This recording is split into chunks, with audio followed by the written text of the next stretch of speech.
j'espère que tu vas bien. Bienvenue sur CEO Talks, ou devrais-je dire en français CEO parle. CEO, c'est le mélange de she qui veut dire elle et CEO qui veut dire PDG. Alors, comme tu t'en doutes, ici on parle business, ambition, entrepreneuriat. Je me présente, je m'appelle Aïcha Temfag et je suis la fondatrice de Miss Iris Montréal, la meilleure marque de sac au monde. Et oui, je le dis avec confiance, c'est la meilleure marque de sac au monde. Ici, je te partage mon parcours entrepreneurial, mes bons coups, mes mauvais coups. Pour la petite histoire, je suis maman de 2 petites filles. Je suis aussi CPA, donc comptable professionnel agréé ou experte comptable pour nos amis les Français. Je travaille encore à temps plein comme comptable. Alors, je connais une chose ou deux sur la gestion des financières, la gestion du temps, la gestion des financières. Il n'y a rien qui va dans mon pitch ce matin. Bon, il n'y a rien qui va aujourd'hui.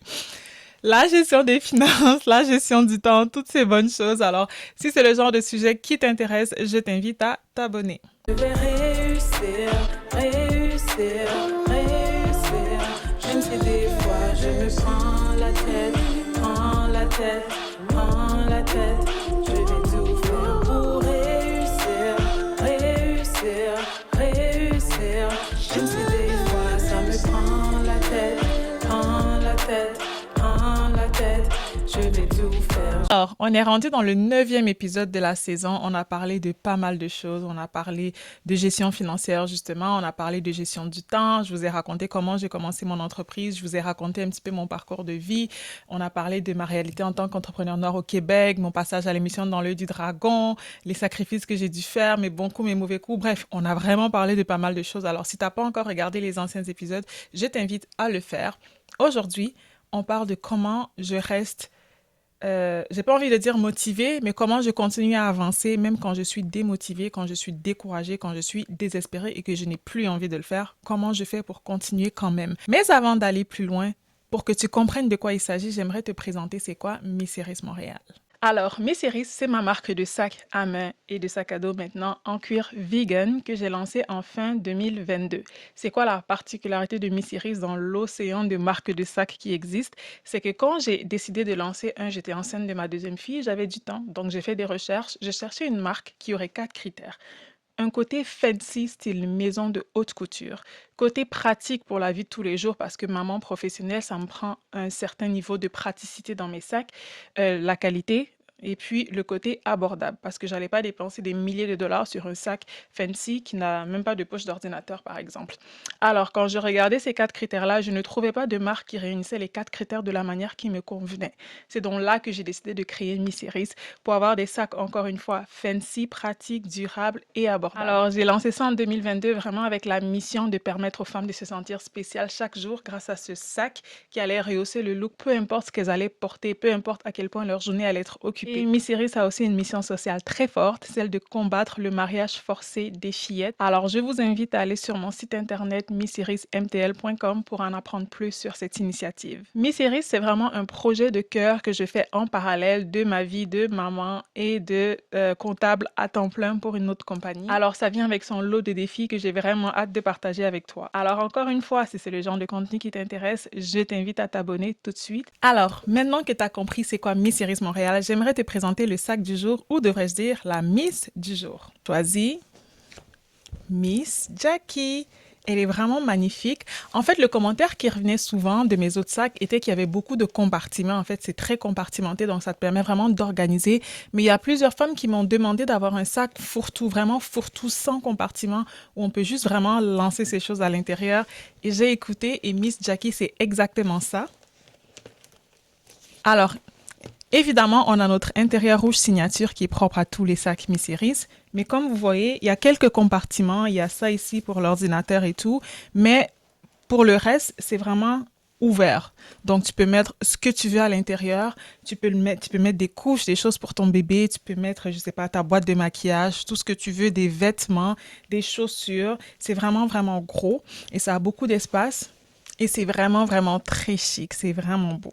Alors, ce sac ainsi que tous les sacs Miss Iris Montréal sont disponibles sur missirismtl.com. Le sujet du jour, comment je continue à faire ce qui doit être fait malgré les moments de doute, malgré les moments de découragement. Les moments de doute, pour moi, ça survient souvent. Il y a 2 cas de figure. Soit j'ai beaucoup travaillé sur, je sais pas, une vidéo, un photoshoot ou quelque chose, et puis les vues ou les réactions ne sont pas au rendez-vous. Soit les ventes, cette journée-là, ne sont pas au rendez-vous, où j'ai tellement de choses à faire, je regarde ma to-do list et ça, c'est interminable. Et là, je commence à être overwhelmed et là, ça me décourage, ça me démotive. Donc, c'est vraiment souvent les trois cas de figure qui me rendent complètement démotivée, découragée. Et bien sûr, quand je suis vraiment fatiguée, mais que je sais qu'il y a beaucoup de choses à faire et tout, ben, ça revient à mon troisième point, en fait, quand la to-do list ne matche pas l'énergie que j'ai pour faire tout ça ou le temps. D'ailleurs, donc, souvent, c'est possible de juste me coucher puis de me dire, tu sais, quand t'as trop de choses à faire et au final, tu fais rien. Ah, j'ai un message de mon assistante. C'est ça, tu sais, quand t'as trop de choses à faire et puis au final, tu fais rien. Des fois, je me retrouve dans cette situation-là. Mais j'ai envie de dire pas que ça dure pas longtemps, mais ma solution numéro un dans ce genre de situation-là, c'est que je mets mon cerveau à off et je deviens comme en autopilote, genre autopilote, parce que pour moi, j'ai très vite fait la différence entre motivation et discipline. C'est pas la motivation qui me drive tous les jours, parce que la motivation, c'est comme des montagnes russes, ça vient, ça part, ça monte, ça descend. La motivation, si tu te fies uniquement à ta motivation pour atteindre tes projets, tu vas jamais aller nulle part. C'est comme toute chose, même pour faire du sport, des choses comme ça. C'est pas la motivation qui te garde consistent sur le long terme. C'est la discipline. Même quand je suis découragée, I know I have to get shit done. C'est pas plus compliqué que ça.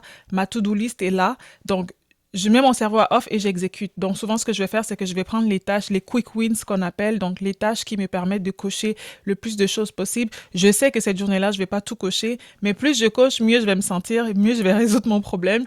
Donc, je vais vraiment avec des tâches simples, rapides, des choses que je peux régler rapidement. Donc, je les coche et tout.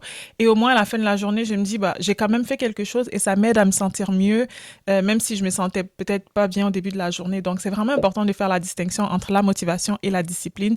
Je reste vraiment, vraiment disciplinée, même dans les moments de doute, parce que je vois toujours plus loin que juste le moment actuel. Je sais que c'est un moment temporaire. Un petit moment de découragement ne doit pas déterminer ce que je fais du reste de ma semaine et tout.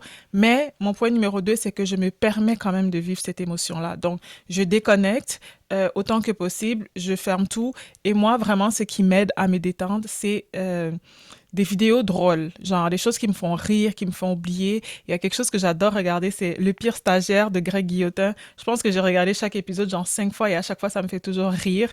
Sinon, il y a d'autres choses genre les Real Housewives d'Atlanta ou des choses comme l'agence sur Netflix où on voit les trucs de real estate ou Selling Sunset. Ce genre de choses qui me fait vraiment m'évader, oublier ma réalité pendant un court laps de temps et juste soit penser à autre chose, soit rire aux éclats. Moi, ça m'aide vraiment à juste mettre mon cerveau à off pendant un bout parce que moi, je suis pas bonne pour les trucs comme méditation. Tu me demandes de méditer, je vais juste commencer à repenser à tous mes problèmes dans ma tête. Moi, ce qu'il faut, c'est vraiment les mettre loin dans mon cerveau pour pas que j'y pense et tout. Et pour moi, le moyen d'y arriver, c'est d'occuper mon cerveau avec autre chose, et quelque chose de plaisant, de fun. Ce que je fais aussi dans ce temps-là, c'est que j'aime faire les choses qui me détendent, les choses que j'aime. Souvent, j'aime me mettre du vernis à ongles pendant que j'écoute une émission. Des choses vraiment qui me permettent de mettre mon cerveau off. Je vais sortir, je vais marcher, prendre de l'air. C'est vraiment important quand tu es démotivé de prendre une pause. Mais j'ai envie de dire, prends une pause, mais après, quand tu reviens, vas-y avec ta to-do en mode automatique. Pas en mode je réfléchis, non. C'est pas le moment de réfléchir parce que tu es déjà démotivé. Si tu commences à réfléchir, tu vas encore repenser au fait que t'es pas motivé et tout.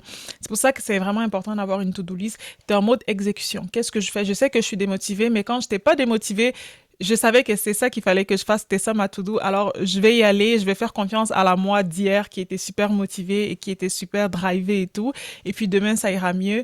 Mais je veux pas mettre en pause nécessairement tout ce que j'ai à faire parce que je suis démotivée cette journée-là. Mais je vais me permettre peut-être une heure de pause ou 2 heures de pause juste pour souffler. Et puis après, des fois, je vais juste dormir. Des fois, franchement, je vais dormir, je vais me dire, je vais le faire le lendemain et tout. Mais le lendemain, je vais reprendre ma to-do où je l'ai laissée la veille. J'espère que ça a du sens ce que je dis. En gros, ça va dans tous les sens. En gros, ce que je veux dire, c'est prendre la pause, mais ne pas non plus tout mettre de côté. Parce que tu vas juste te sentir encore plus mal de ne pas avoir fait parce que ta liste va être aussi longue qu'elle était et t'auras pas fait tout ce que tu as besoin de faire et tout. Alors que si tu as fait quelque chose dedans, tu vas te sentir quand même mieux. Et tu te seras reposé quand même parce que tu auras pris une pause. Laissez-moi savoir en commentaire si ça a du sens, si vous comprenez ce que j'essaie de dire. Dans ma tête, c'est clair. Ensuite, la troisième chose que j'aime faire une fois que j'ai vraiment pris ma pause et puis que j'ai essayé de clairer le plus de choses que je pouvais de ma to-do list, j'aime me rappeler de mon pourquoi. Et ça, c'est souvent peut-être le lendemain ou 2 jours après quand ça s'est calmé un petit peu et je commence tranquillement à me sentir mieux. je me rappelle de mon pourquoi. Pourquoi je fais ce que je fais. Je retourne lire mes objectifs, je retourne lire les commentaires positifs des clientes, je retourne voir tout l'impact positif que je peux avoir et ça me rappelle pourquoi je fais ce que je fais et ça me ramène on track. Ça me dit, OK, j'ai une mauvaise journée, j'ai une mauvaise semaine, mais j'ai eu une bonne semaine la semaine passée et j'aurai une bonne semaine la semaine prochaine. C'est juste un mauvais moment à passer, mais c'est temporaire. La clé, c'est de se dire que c'est temporaire. Ça va pas toujours être comme ça. Il y a des bonnes journées, des mauvaises journées, mais mon pourquoi, mon projet, il faut vraiment avoir une vision long-termiste, long terme de la situation, voir vraiment de bigger picture et puis ne vraiment pas laisser des moments de doute nous empêcher d'avancer parce que tout ce que ça va faire, c'est que tu vas te sentir encore plus mal dans une semaine quand tu auras vu que tu as passé une semaine à vraiment ne rien faire ou ne pas avancer dans tes projets. Donc, c'est vraiment important de continuer quand même à exécuter. Pas penser, parce que penser, ça va juste te mettre dans un cercle vicieux de je suis découragé. Exécuter, c'est pour ça que c'est vraiment important d'avoir ces plans avant. Et là, j'ai fait un épisode au complet sur comment je planifie et comment ça me permet d'être vraiment dans l'exécution chaque jour et de vraiment mettre mon cerveau à off et d'y aller en mode vraiment let's go, let's go, let's go. Et sur le long terme, moi, comment je vois l'entrepreneuriat? Moi, je vois ça comme un énorme test de la vie parce que ça teste ton ego, ça teste ta patience, ça teste tes connaissances, ça teste ta persévérance, ça teste ta foi. Comme toute chose, je me dis, une fois que tu passes le test, tu as comme la réussite de l'examen à la clé. Et là, tu te dis, OK, j'ai eu plein d'épreuves pour arriver à ça et ça aura valu la peine de passer tous ces examens, entre guillemets, pour arriver à la clé. Donc, pour moi, c'est la clé, justement, c'est le succès qu'il y a à la clé de tout ça parce que si c'était facile, tout le monde le ferait. Et la raison pour laquelle c'est pas tout le monde qui le fait et c'est pas tout le monde qui réussit, c'est parce que, justement, c'est difficile et tout. Alors, si tu abandonnes comme tout le monde, bah, tu auras pas le succès à la clé, tu auras échoué l'examen, en fait. Et c'est pas ce qu'on veut. Par contre, et je pense que c'est vraiment important de faire une nuance entre l'acharnement et la persévérance. La persévérance, c'est ton projet est viable, alors tu continues de te battre, tu continues de donner tout ce que tu as parce que tu sais qu'à la clé, il y a la réussite. D'une manière ou d'une autre, tu vas y arriver. L'acharnement, le marché te dit que ça marche pas. Les chiffres te disent que ça marche pas. Mais toi, tu es entêté parce que tu continues d'y croire, alors tu t'acharnes sur le projet, alors que tout te dit que ça ne va pas marcher. Là, c'est de l'acharnement et tu perds ton temps, ton énergie. Alors, si jamais tu es démotivé, je t'invite à repenser à ce projet-là et voir dans quelle manière c'est vraiment viable ou dans quelle manière tu peux le revamper pour le rendre viable. Donc, c'est vraiment important, vraiment, vraiment important de faire la différence entre la persévérance et l'acharnement parce que je vois beaucoup de gens souvent qui sont en mode acharnement et non en mode persévérance. Si tu es en mode acharnement, ta démotivation, elle va devenir permanente parce que si le marché te dit que ça marche pas et si les chiffres te disent que ça marche pas, c'est peut-être que ça marche pas ou c'est peut-être qu'il y a quelque chose à tweaker, à changer pour que ça marche et tout. Moi, je dirais avec mes séries que je suis en mode persévérance parce que franchement, quand je vois les retours, le marché me dit que c'est un produit qui intéresse. Euh, les clientes me disent que c'est un produit qui intéresse, les chiffres me disent que c'est un produit qui intéresse. Alors, j'essaie de m'accrocher là-dessus et je me dis vraiment, il faut vraiment être persévérante parce qu'à la clé, il y a du succès. Mais je suis quand même à l'écoute. Je sais pas si un jour je vais tomber en mode acharnement si jamais ça marche plus, mais j'ose espérer que j'aurai la lucidité, du moins j'espère, parce que des fois c'est difficile quand ça fait X années que tu te donnes pour quelque chose de juste tourner le dos, ça peut être vraiment difficile. Mais je prie pour avoir le discernement, pour vraiment savoir quand je suis en mode persévérance ou quand je suis en mode acharnement. Donc, c'est vraiment important de faire cette distinction parce que le temps, l'énergie, l'argent qu'on met sur un projet, c'est du temps, de l'énergie, de l'argent qu'on n'aura plus jamais dans le futur. Donc, c'est done deal. Donc, c'est vraiment important de mettre ça sur les bonnes choses. Donc voilà, c'est un petit tour d'horizon de comment je continue à faire parce que souvent on me demande comment tu fais pour poster tout le temps, comment tu fais pour show up sur les réseaux sociaux, comment tu fais pour travailler sur ton business tout le temps avec tout ce que tu as dans les mains, les enfants, le travail, etc. Je suis pas en mode motivation, je suis en mode exécution de mon plan. J'ai un plan en tête et le plan, je dois y arriver et je sais que pour y arriver, il y a des étapes que j'ai déjà prédéterminées. Alors, motivé ou pas motivé, j'y vais, je fonce, c'est super important. Je prends des pauses quand même parce qu'à la fin de la journée, je suis pas un robot, je suis une personne. Donc, ça m'arrive d'être démotivée. Il y a des journées, les ventes sont pas bonnes. Mais il y a des journées, les ventes sont tellement bonnes que je me dis, allez, oui, let's go. C'est comme ça l'entrepreneuriat. Il y a une journée, tu sais pas combien tu vas vendre et puis le lendemain, tu dis, ben voilà, je suis millionnaire demain matin.